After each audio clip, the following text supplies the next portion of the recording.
মুজিবুর রহমান যদি রাষ্ট্র চালানোর কারণে রাজনীতিবিদ হয়, প্রেসিডেন্ট জিয়াউর রহমান যদি রাষ্ট্র চালানোর কারণে রাজনীতিবিদ হয়, হাসিনা যদি রাষ্ট্র চালানোর কারণে রাজনীতিবিদ হয়, খালেদা জিয়া যদি রাষ্ট্র চালানোর কারণে রাজনীতিবিদ হয়, এরশাদ চাচা যদি রাষ্ট্র চালানোর কারণে রাজনীতিবিদ হয়, আমার নবী 10 বছর কোরআন দিয়ে রাষ্ট্র চালিয়েছে, আমার নবী কেন ইসলামী রাজনীতিবিদ হবে না?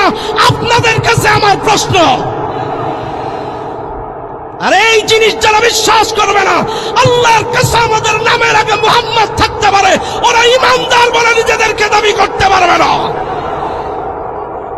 তুমি জিয়াকে রাজনীতিবিদ মানো, তুমি হাসিনাকে রাজনীতিবিদ মানো, তুমি খালেদা জিয়াকে রাজনীতিবিদ মানো, রাষ্ট্র চালানোর কারণে আমার নবীও 10 বছর রাষ্ট্র চালাইছে, চাইলে কেন তোমরা নবীর এই 10 বছর অস্বীকার করবা?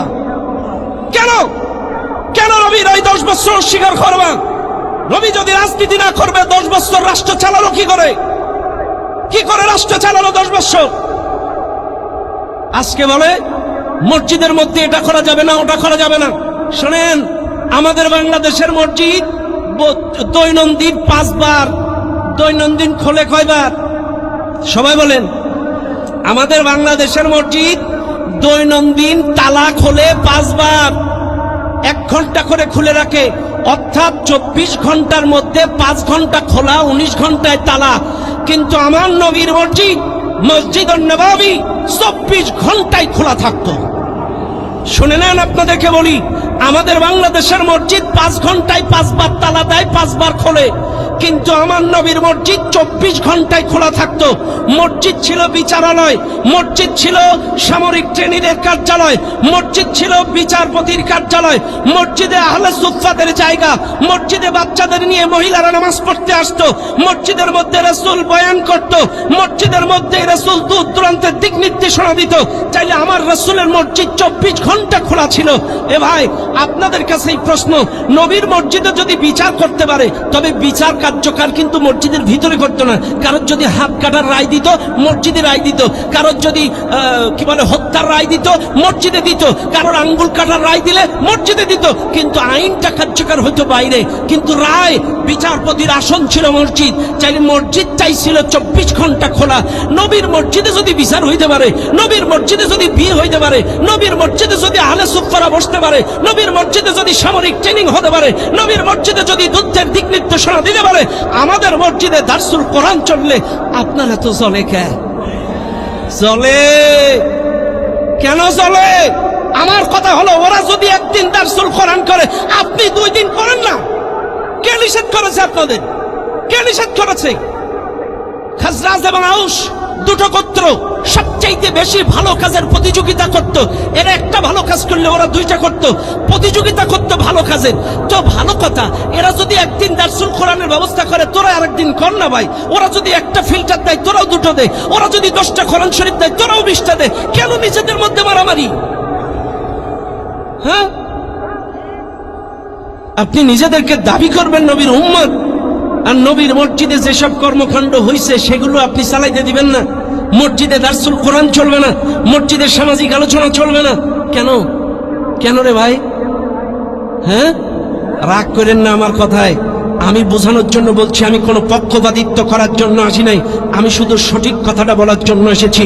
এবার আপনারা বলেন, কোরআনের প্রতি 100% ঈমান থাকা লাগবে না লাগবে না? নাকি 2-1টা থাকলে হবে? না 2-1টা থাকলে হবে? হ্যাঁ, পরিপূর্ণ বিশ্বাস থাকা লাগবে। আজকে যদি কোরআনের আইন এই বাংলাদেশে থাকতো, 10 বছরের শিশু ধর্ষণ হলো গাজীপুরে, এই ধর্ষণের বিচার আমরা দেখতে পেতাম। আজকে যদি বাংলাদেশে কোরআনী শাসন থাকতো, আমরা আমাদের মাগুরার সেই শিশু আসিয়ার ধর্ষণের মর্মান্তিক নির্যাতনের বিচার পাইতাম। আজকে যদি কোরআনের আইন থাকতো, বুয়েটের ছাত্রী ধর্ষণের বিচার আমরা পাইতাম। আজকে যদি এই দেশে কোরআনের আইন থাকতো, আমরা বিচার পাইতাম। ওই যে পাথর দিয়ে থেতলো করে দিল এক ভাইকে চাঁদার দাবিতে, এই হত্যার বিচার আমরা এই বাংলাদেশে পাইতাম। আল্লাহ কোরআনের আইন যদি আজকের বাংলাদেশে থাকতো, প্রত্যেকটা বিচার আমরা এই বাংলাদেশে ইনসাফ ভিত্তিক বিচার আমরা পেয়ে যেতাম। কথা বলেন ঠিক না বেঠিক? আজকে বলবেন সুশাসন চাই, ন্যায় বিচার চাই, ইনসাফ ভিত্তিক বিচার চাই, আর মানুষের রচিত বিধানের পেছনে, মানুষের মন গড়া আইনের পিছনে গুড়গুড় গুড়গুড় গুড়গুড় গুড়গুড় করবেন, আবার এদিকে এসে ন্যায় বিচার চাবেন। আরে ন্যায় বিচার কি খেয়াল করেন। আবু বকর সিদ্দিক রাদিয়াল্লাহু তাআলা এত নরম ভদ্র নম্র সাহাবী, এক ইহুদিকে এক ঘুষি মেরে ড্রেনের মধ্যে ফেলায় দিছে। কিসের মধ্যে ফেলাইছে? ড্রেনের মধ্যে ফেলাইছে। এক ঘুষি মারছে, ড্রেনের মধ্যে পড়ে যেয়ে পানি খাইছে, পচা পানি। কে মারছে? জোরে বলেন। আবু বকর সিদ্দিক রাদিয়াল্লাহু তাআলা। ও দুনিয়ার মানুষ, আবু বকর সিদ্দিক রাদিয়াল্লাহু তাআলা এক ঘুষি মারলেন, ঘুষিতে এক ইহুদি পড়ে গেলেন ড্রেনের পচাখানায়। বিচার চলে গেল নবীর দরবারে। নবী তখন রানিং প্রেসিডেন্ট। নবীজির কাছে বিচার দিলেন, ইয়া রাসূলুল্লাহ, আবু বকর আমাকে ঘুষি মেরেছে, এক ঘুষিতে আমাদের ড্রেনের মধ্যে ফেলাইছে, পচা পানি আমি খাইছি। নবীজি আবু বকর মারছে বিশ্বাস করে পারে না। আবার খাও আবু বকর না ওমর? না আবু বকর। আবার খাও আবু বকর না ওমর? না আবু বকর। আবার খাও আবু বকর না ওমর? আরে আবু বকর ঘুষি মারতে পারে, এত নরম মানুষ। আবু বকর? হ্যাঁ আবু বকর। আবু বকর সিদ্দিক রাদিয়াল্লাহু তাআলা একটা ঘুষি মারছে, পচা ড্রেনের মধ্যে পানি খাইছে ইহুদি। এখন রাসূল ডাকাইছে আবু বকরকে, আবু বকর তুমি কি ইহুদিকে ঘুষি মারছো? হ্যাঁ হুজুর আমি ঘুষি মারছি। কেন মারছো? বলছে হুজুর শুনেন, আমাকে কেউ যদি গালি দেয় আমি মাথা বেঁধে নিতে পারি, আমাকে যদি কেউ আঘাত করে আমি মাথা বেঁধে নিতে পারি, আমাকে যদি কেউ আঘাত করে গালি দেয় আমি মাথা বেঁধে নিতে পারি, কিন্তু কেউ যদি আমার আল্লাহকে নিয়ে, কেউ যদি আমার রাসূলকে নিয়ে কটাক্ষ করে, এটা আমি মেনে নিতে পারি না, এটা আমি মেনে নিতে পারি না। এই ইহুদি আমার রাসূলকে নিয়ে, আল্লাহকে নিয়ে ব্যঙ্গ করেছে, এজন্য আমি সহ্য করতে পারি না, এক ঘুষি মারছি। কারণ আমার ব্যক্তিগত কারণে আমি সহ্য করতে পারি, কিন্তু আমার রাসূলকে নিয়ে, আল্লাহকে নিয়ে কটাক্ষ করলে আমি সহ্য করতে পারি না, এজন্য আমি ঘুষি মেরেছি। আল্লাহর রাসূলের বিচার, আবু বকর তুমি যে ঘুষি মারছো ঠিক আছে, যদি এই ইহুদির এই ঘুষি মারার বিষয়টার পক্ষে, তোমার পক্ষে যদি 4 জন সাক্ষী, সুনির্দিষ্ট সাক্ষী প্রমাণ হাজির করতে না পারো, আমি বিচার করছি এই ইহুদিকে ঘুষি মারার দরুন তোমাকেও ঘুষি মেরে ওই ড্রেনে ফালাই দেওয়া হবে, পচা পানি খাওয়ানো হবে। যদি নির্দিষ্ট প্রমাণ না বাইর হয়, 4টি প্রমাণ, রাসূল বিচারের রায় দিবেন। 4 জন সাক্ষ্য লাগবে। আবু বকরের তো কোনো সাক্ষ্য নাই। এই ঘুষিটা যে মারছে কেউ দেখে নাই, ঘুষিটা যে মারছে কেউ দেখে নাই। সঙ্গে সঙ্গে আল্লাহ সুবহানাহু ওয়া তাআলা আবু বকরের পক্ষে আয়াত নাজিল করে দিলেন। জোরে জোরে বলেন না সুবহানাল্লাহ। আবু বকর সিদ্দিক রাদিয়াল্লাহু তাআলা আনহুর পক্ষে আয়াত নাজিল করে আল্লাহ তাআলা নিজেই আবু বকরের সাক্ষী হয়ে গেলেন। জোরে বলেন সুবহানাল্লাহ। চাইলে দেখেন, আমার ঘটনাটা বলা মুখ্যম উদ্দেশ্য না, আমার মুখ্যম উদ্দেশ্য হলো আল্লাহর রাসূলের বিচার। যদি আবু বকর এই ইহুদিকে ঘুষি মেরে ড্রেনের পানি খাওয়ায় থাকে, চাইলে একেও, আবু বকরকেও ঘুষি মেরে এই ড্রেনের পানি খাওয়াতে হবে, এটা বিচার।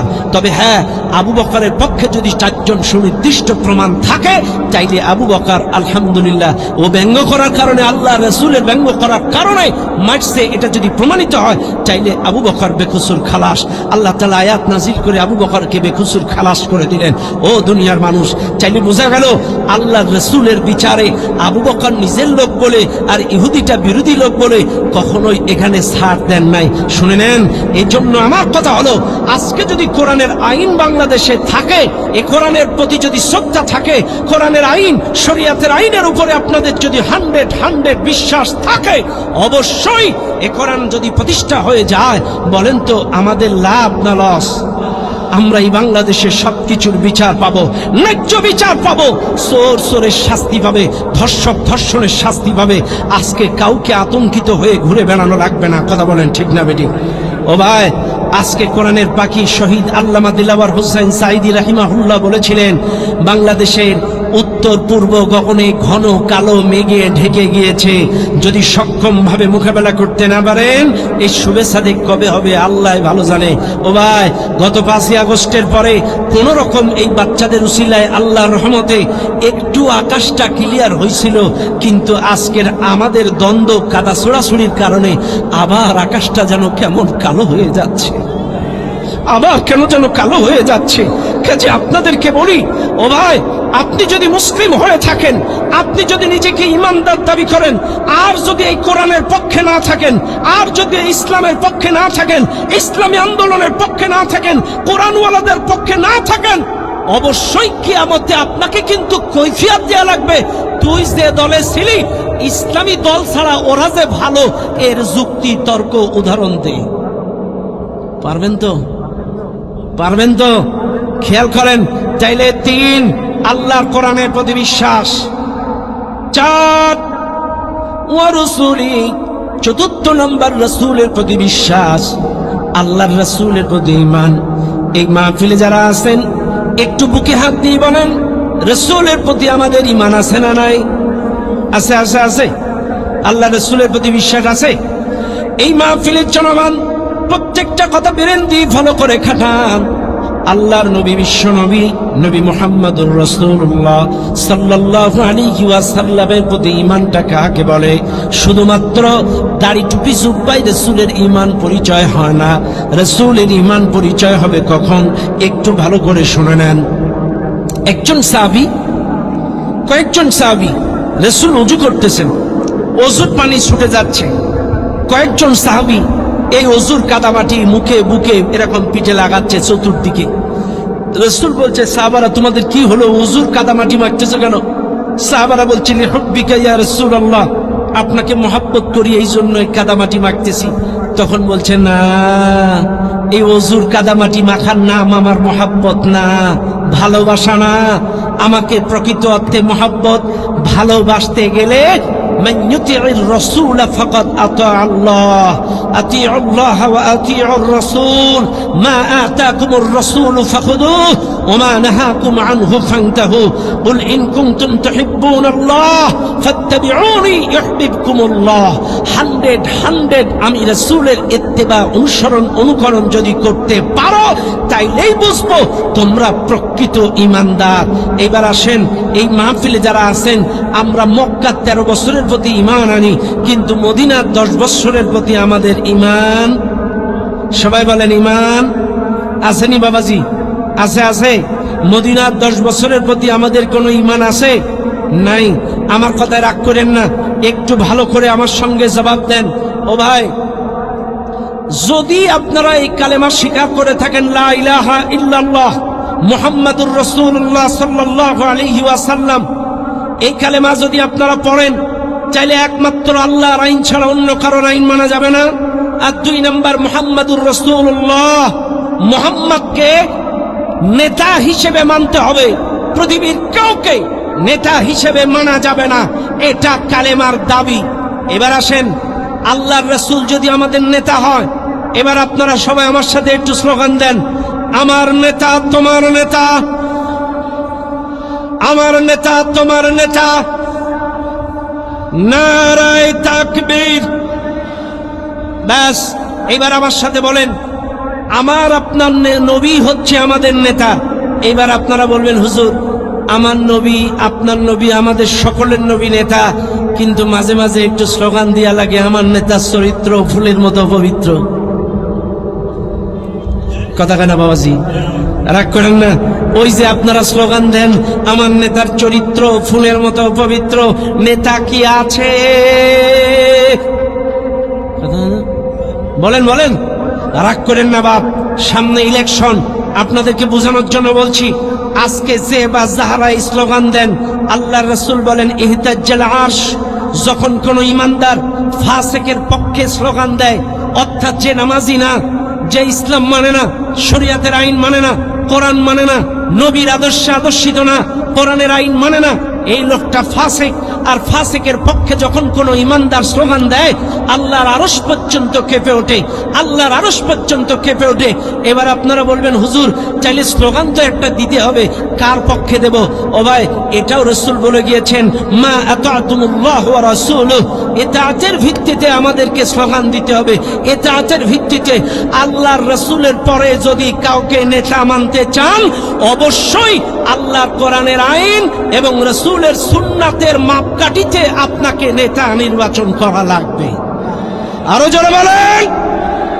আবারও বলছি, ভালো করে শুনে নেন, মা তাআতুল্লাহ ওয়া রাসূলুহু, রাসূলের ইতাআতের ভিত্তিতে, আল্লাহর ইতাআতের ভিত্তিতে, আল্লাহর কোরআন আর রাসূলের সুন্নাত, এই দুটোর মাপকাঠিতে আপনাকে ওজন দেয়া লাগবে।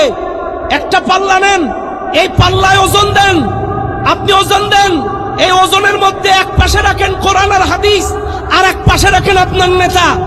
আপনার এই আল্লাহর কোরআন আর রাসূলের সুন্নাতের সাথে যদি আপনার নেতার আদর্শ এবং শরীয়তের আইনের সাথে ওজনে যদি মিলে যায়, আলহামদুলিল্লাহ আপনার নেতা। আর যদি কোরআন আর হাদিসের সাথে আকাশ পাতাল ডিসটেন্স হয়ে যায়, যদি না মেলে, সে যতই বড় মুসলমান হোক না কেন, রাসূলের সুন্নাত এবং আল্লাহর কোরআনের সাথে মিল না থাকার কারণে সে কখনো ইমানদারের নেতা হতে পারে না। কথা ক্লিয়ার? এই জোরে বলেন না। এরে বাজি, কেবলমাত্র ওয়াজ শুরু, এখনো কি সারা জায়গায় ওয়াজ শুরু হয়েছে নাকি? এক্ষুনি আপনারা কোনো স্লোগান দেখছেন না, একটু কথা বলেন না। আপনারা কি কথা বুঝতেছেন?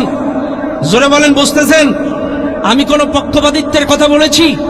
আমার কথা হলো, এনসিপিতে যদি কোরআন সুন্নাহর মাপকাঠিতে ভালো নেতা থাকে, আলহামদুলিল্লাহ, কোরআন সুন্নাহর মাপকাঠিতে আপনি যান, সেই নেতা স্লোগান দেন, আলহামদুলিল্লাহ।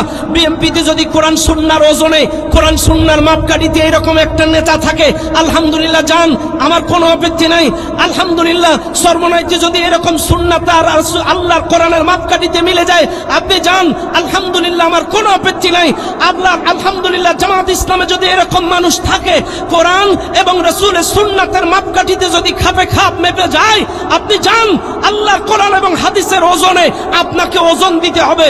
দুনিয়াবি স্বার্থের কারণে ওজন দিলে চলবে না, দুনিয়ার স্বার্থের কারণে, 500 টাকার কারণে ওজন দিলে চলবে। ওজন দিতে হবে কিসের ভিত্তিতে? কোরআন আর হাদিস, রাসূলুল্লাহর সুন্নাতের ভিত্তিতে ওজন দিতে হবে। আপনি নামাজ পড়বেন, আপনি দাড়ি রাখবেন, নিজেকে মুসলিম দাবি করবেন, অথচ ওজনের বেলায় কথা না। এবার আপনারা বলেন, রাসূলুল্লাহ 13 বছরের প্রতি কি বিশ্বাস আছে? মক্কায় 13 বছর জেল খেটেছে, মক্কায় 13 বছর 3 বছর জেল খেটেছে, নির্যাতন সহ্য করেছে, কত আঘাত সহ্য করেছে। এবার আসেন, মদিনায় যখন গেল, 10 বছর আমার নবী কোরআন দিয়ে রাষ্ট্র চালালো, এটার প্রতি কি বিশ্বাস আছে? এটার প্রতি কি ঈমান আছে? এবার আসেন, এটার প্রতি যদি আপনাদের ঈমান থাকে, এবার আপনারা আমার সাথে বুকে হাত দিয়ে বলেন, আমরা সবাই কার উম্মত? একটু হাত তোলেন। আমরা সবাই কার উম্মত? আরো জোরে, কার উম্মত? রাসূলের উম্মত। ও ভাই, আপনাদেরকে একটু ভালো করে বুঝিয়ে যায়, আমরা যদি রাসূলের উম্মত হয়ে থাকি, আমাদের সবার যদি রাসূলের প্রতি 100 ঈমান থেকে থাকে,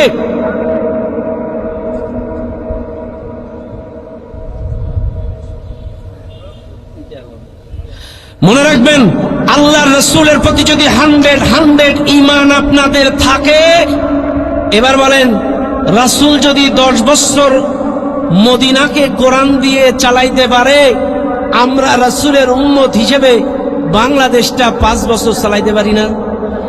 পারি? কারা কারা পারবেন দুহাত তুলে দেখান।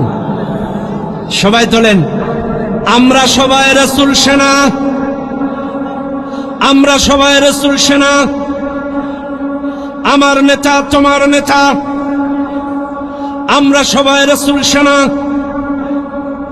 রাসূল যদি 10 বছর কোরআন দিয়ে দেশ চালাইতে পারে, এই হাত আগামী 5 বছর কোরআন দিয়ে দেশ চালাবে। এই কোরআনওয়ালাদের পক্ষে এই হাত থাকবে। ও আল্লাহ, এই কোরআনওয়ালাদের হাতগুলো তুমি ছবি তুলে রাখো। আগামী 5 বছর বাংলাদেশে সমস্ত দলের মতের পথের মানুষগুলো, কে কোন দলের লোক জানি না, সকল দলের লোক আমরা এক হয়ে এই বাংলাদেশে 5 বছর কোরআন দিয়ে দেশ চালাইতে চায়। বলেন নারায়ে তাকবীর। আল্লাহ এই হাতগুলোকে কবুল করে নাও, বলেন আমিন আমিন আল্লাহুম্মা আমিন।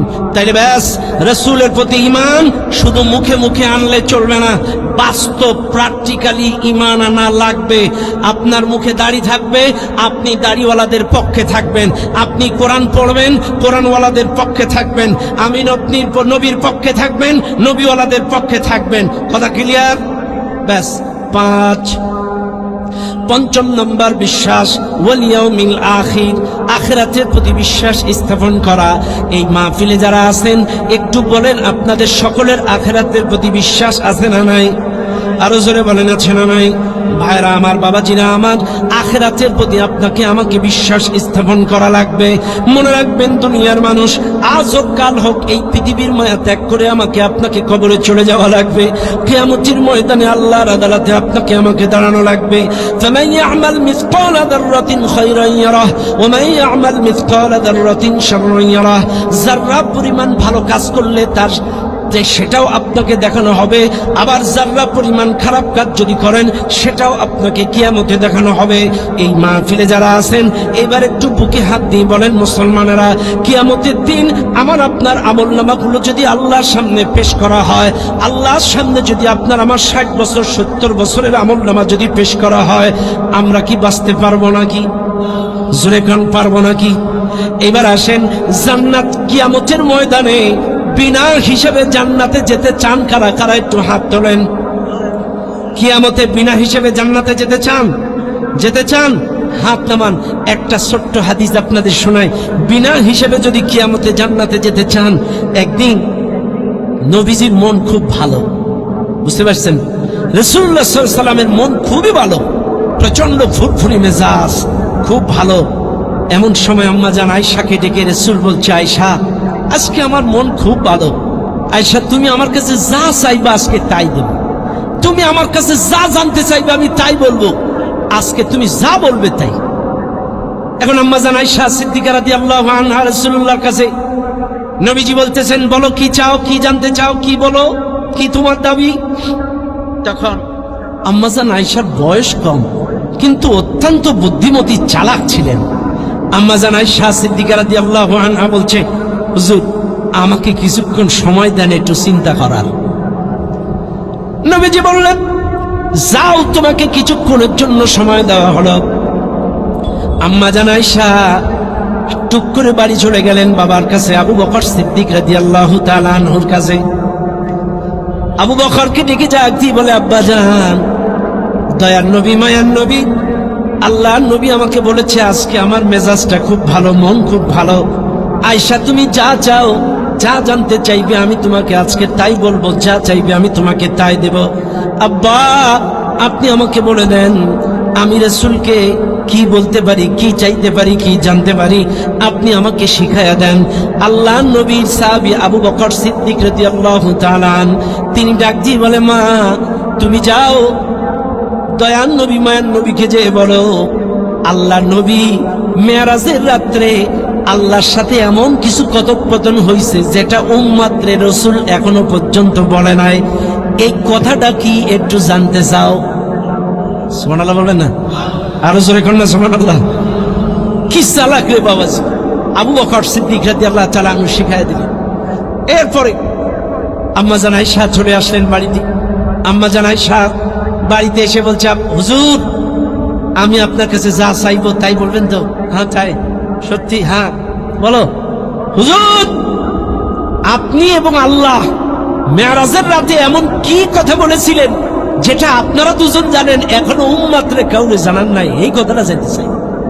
সুবহানাল্লাহ কর না, আরো জোরে কর না সুবহানাল্লাহ। আরে আমার নবী হাসি ফেলছে, তুমি খুব চালাক। নবীজি রাখতে বলে, আয়েশা রে, কিয়ামতে ওই মেরাজের রাতে আমার আল্লাহর সাথে এমন একটি গুরুত্বপূর্ণ কথা হয়েছিল যেটা এখনো পর্যন্ত আমি আমার উম্মতরে জানাই নাই। সেই কথাটা হলো, এই দুনিয়ার মানুষ যদি ভাঙ্গা অন্তর জোড়া লাগায়া দেয়, কারোর গন্ডগোল যদি ঠিক করে দেয়, কারোর ফিতনা ফাসাদ গ্যামজাম ঝগড়া গ্যামজাম যদি মিশায়া দেয়, কারোর ভাঙ্গা অন্তর যদি জোড়া লাগায়া দেয়, আল্লাহ তাআলা তাকে বিনা হিসাবে জান্নাতে দিয়ে দেবে। একটু জোরে বলেন না সুবহানাল্লাহ। ভাঙা অন্তর জোড়া লাগিয়ে দিলে বিনা হিসাবে তাকে জান্নাত দিয়ে দেবে। এ কথা শুনে আম্মা জান আয়েশা খুব খুশি হলেন। আবার আবু বকর সিদ্দিক রাদিয়াল্লাহু তাআলা আনহুর কাছে চলে গেলেন, যে বলছে আব্বা এই ব্যাপার। আবু বকর সিদ্দিক রাদিয়াল্লাহু তাআলা আনহু চোখের পানি ছেড়ে কান্না শুরু করলেন, চোখের পানি ছেড়ে কাঁদতে শুরু করলেন। আবু বকর সিদ্দিক রাদিয়াল্লাহু তাআলা আনহুর কান্না দেখে আম্মা জান আয়েশা বলছে, আব্বা, মানুষের ভাঙ্গা অন্তর জোড়া লাগিয়ে দিলে যদি সে জান্নাতি হয়ে যায়, বিনা হিসেবে জান্নাতে চলে যায়, এটা তো খুশির সংবাদ। এ সংবাদ শুনে আপনি কাঁদেন কেন? আপনার মন খারাপ কেন? তখন বলছে, মা, আমি তো পজিটিভটা শুনলাম, ভাঙা অন্তর জোড়া লাগিয়ে দিলে জান্নাত বিনা হিসেবে, কিন্তু কেউ যদি মানুষের অন্তর ভেঙে খান খান করে দেয়, আঘাত করে তার অন্তরটাকে ভেঙে দেয়, তার পরিণতি কি হবে, এই চিন্তা করে আমি কাঁদতেছি। ভাঙা অন্তর জোড়া লাগাই দিলে যদি বিনা হিসেবে জান্নাতে যায়, চাইলে যদি জোড়া অন্তর কেউ ভেঙে দেয়, মানুষের ঐক্য নষ্ট করে দেয়, ফতোয়া দিয়ে গালিগালাজ করে এটা ওটা বলে, যদি ভাঙ্গা সংসার জোড়া সংসার যদি ভেঙে দেয়, জোড়া অন্তর যদি কেউ ভেঙে দেয়, তার পরিণতি কি হবে, একথার চিন্তা করে আমি আবু বকর কাঁদতেছি। না জানি আমার কথার দ্বারা, না জানি আমাদের ব্যবহারের দ্বারা, অর্থের দ্বারা, ক্ষমতার দ্বারা, রাজনীতির দ্বারা কত মানুষের অন্তর ভেঙেছি, কত মানুষের অন্তর এরকম খান খান করে দিয়েছি। আমাদের কি হবে? ও ভাই, আজকের এই মাহফিলে যারা আছেন, আপনাদের কাছে আমার অনুরোধ, আজকে আমরা কে কোন দল মত পথ তরিকার আমি জানি না, কিন্তু বুকে হাত দিয়ে বলেন, আজকে আমরা ক্ষমতার দাপটে, অর্থের মোহে পড়ে, ডিগ্রির মোহে পড়ে, চেহারার মোহে পড়ে, যে কোনো মোহে পড়ে মানুষকে মানুষ মনে করি না। এ মুনাফিক, ও তালেবান, ও জঙ্গি, ও রাজাকার, এ সন্ত্রাস, ও এটা, ও সেটা, এমন গালিগালাজ। আর এই গালিগালাজ শুধুমাত্র রাম বাম ইসলাম বিদ্বেষীরা করছে তা না, আমাদের মধ্যে কিছু হুজুররাও করতেছে। এই সবাই বলেন না কেন? বিশ্বাস করেন, আমি কোনো পক্ষপাতিত্বের কথা বলছি না। আরে ভাই, মানুষ তো ভুল করতেই পারে, এটা স্বাভাবিক। মানুষ তো ভুল করতেই পারে, ভুল হইতেই পারে, মানুষের তো ভুল হইতেই পারে। তাই বলে এটার বাচ্চা তার বাচ্চা, গাঞ্জাখোর, এটা সেইটা, এর পোয়া তার পোয়া কেন? আরে ভাই, আল্লাহর কসম বলছি, আমি কাউকে ছোট করে বলছি না। আমার প্রশ্ন হলো, আপনারা 10 জন মুরব্বী, তাকে ডেকে কেন বসালেন না যে আসো, তোমার বয়স কম, জেলখানায় নির্যাতন নিপীড়নের স্টিম রোলার, তোমাকে কি কি মেডিসিন কীটনাশক খাওয়াইছে না খাওয়াইছে, আসো তোমাকে কিছু শুধরায়া দেয়। 10 জন মুরব্বী তাকে নিয়ে কোনোদিন বসেছেন? বসেন নাই। তাইলে আপনারা কেন নিজেদেরকে কাদা ছোড়াছুড়ি করছেন? এ কাফের, ও ফাসেক, এ গাঞ্জাখোর, এই এর পোয়া, ও তার পোয়া, কেন কেন নিজেরা আজকে এক জায়গায় বসে সমাধান করতে পারছেন না? কোরআনের পাখি শহীদ আল্লামা দিলওয়ার হোসেন সাইদি রাহিমাহুল্লাহ বলেছিলেন, আলী আমার একটা চোখ, কওমি আমার আরেকটা চোখ। একই অঙ্গের দুইটা, একই শরীরের দুইটা অঙ্গ। তাই যদি হয়, আজকে কে কোন ধরনের আলেম জানি না, সামান্য স্বার্থের কারণে, সামান্য সুবিধার কারণে আজকে কাদের সাথে যাচ্ছেন, কোন জায়গায় যাচ্ছেন, ইসলামী ঐক্য নষ্ট করছেন। আপনি কি পড়েন নাই ওয়াতাসিবু বিহাবলিল্লাহি জামিআ? আপনি কি পড়েন নাই ওয়ালা তাকুনু কাল্লাযীনা তাফাররাকু ওয়াখতালাফু মিন বা'দি মা জাআহুমুল বাইয়িনাত? আপনার চোখে কি পড়ে নাই ফিরকা সৃষ্টি করলে কি হবে? আপনার চোখে কি পড়ে নাই ঐক্যবদ্ধ না থাকলে কি হবে? আজকে সুনির্দিষ্ট কয়েকজনের কারণে সুনির্দিষ্ট কয়েকটা মানুষের কারণে যদি ইসলামপন্থীরা আজকে খণ্ড বিখণ্ড হয়ে যায়, আজকে আলেমুল আমাদের জোট যদি না হয়, ওই আকাশটাকে ফাঁকা করে যদি শুভে সাদিক না হয়, আল্লাহর কসম এই বাংলার আকাশের শুভে সাদিক কবে হবে এটা কিন্তু চিন্তাও করা যায় না। কথা বলেন ঠিক না বেটা?